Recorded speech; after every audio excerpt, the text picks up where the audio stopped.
Οδηγίες. Για να κάνεις το όλι πρέπει να πατήσεις τη σανίδα πίσω και να ξύσεις το πόδι σου προς τα πάνω.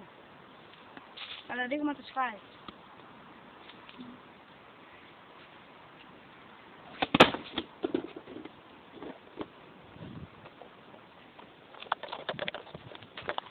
Αυτή, παιδιά, είναι η ράμπα που θα κάνει ο Χρήστος Αμπουλάρας με τον Βασίλη Λευκημιάτη.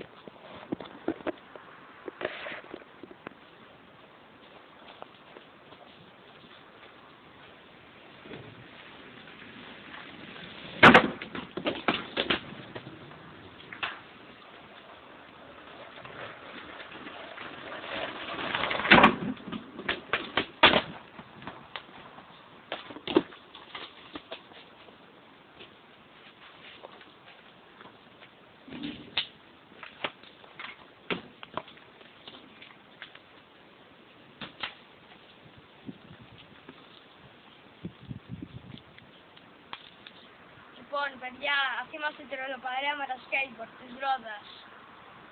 Από εδώ ο Ντίνος, Κοντούλης, γάμα κάπα, Χρήστος, Σαμπλάρας, Ελκύρα, Βασίλης, Λευκημιάτης.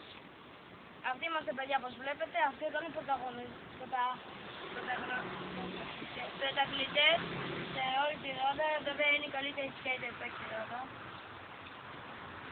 Αυτό ήταν όλο.